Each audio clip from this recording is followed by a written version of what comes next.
le Mali et le Sénégal. Mali et le Sénégal, vous savez, c'est une histoire de frères et de rivalité au sein de la sous-région ouest-africaine. Mali et Sénégal, c'est historiquement, culturellement deux peuples proches qui, à un moment de l'histoire, également failli en constituer un seul pays, à savoir la Fédération du Mali. Malheureusement, du fait des dissensions entre Modibo Keïta et Léopold Sédar Senghor, la fédération n'a pas été mort-née pratiquement, puisque les deux pays se sont séparés pour former à côté le Mali et de l'autre côté le Sénégal. Mais là, en termes de football, nous avons en présence donc deux habitués de la Coupe d'Afrique des Nations. Il faut savoir que aussi bizarre que cela puisse paraître, aussi étonnant que cela puisse être, le Mali et le Sénégal se retrouvent seulement pour la deuxième fois en Coupe d'Afrique des Nations. Et la première fois, c'était en 2004 en Tunisie. Ça a été soldé par un score de parité, un but partout. Et c'était en phase de poule. Et là, c'est la première fois que ces deux pays, qui pourtant sont des habitués de la compétition, vont se retrouver à phase à élimination directe. Et quel visage présentent donc ces deux pays à quelques heures de cette rencontre importante? Si le Mali se retrouve pratiquement au même niveau que lors de la dernière CAN, puisque les Maliens ont été éliminés en quart de finale par la Côte d'Ivoire après prolongation, donc les Maliens peuvent dire que mission accomplie, sont revenu au même niveau, donc c'est le statu quo, se qualifier ça sera un bonus. Et du côté sénégalais, la dernière CAN s'était soldée par un gros échec, éliminé en huitième de finale par la Côte d'Ivoire, alors que tous les observateurs présentaient le Sénégal comme étant le favori de la rencontre, puisque la Côte d'Ivoire avait fait un piètre premier tour et n'avait dû son salut que par la victoire du Maroc, qui avait permis donc à la Côte d'Ivoire d'être parmi les meilleurs troisièmes. Et les contextes ont changé. Avant le match, donc Sénégal Mali ou Mali-Sénégal selon la fiche officielle.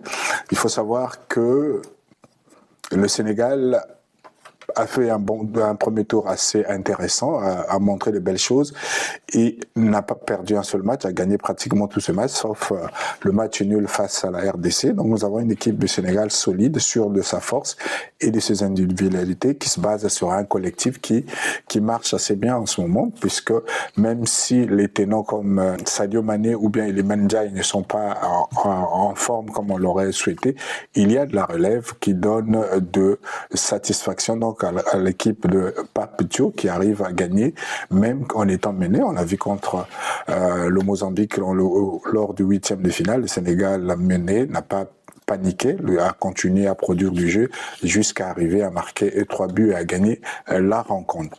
Pour le côté du Mali, c'est un parcours assez atypique, c'est un parcours assez étonnant pour voir qu'une équipe arrive à ce niveau de la compétition sans avoir gagné un seul match.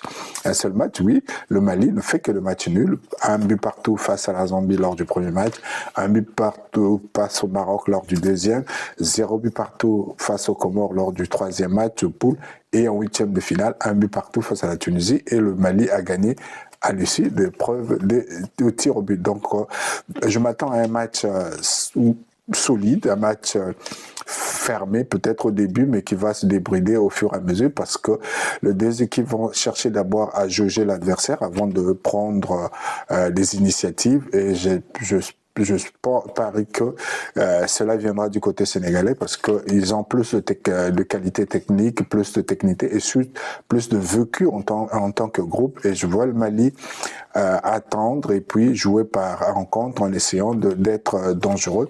Et le Mali, en ce moment, compte sur son attaquant, celui qui a marqué 3 buts jusqu'à aujourd'hui, 3 pénaltys, à savoir Sinayoko. Sinayoko, donc, qui est le seul buteur malien au cours de la compétition, Lassine Sinayoko.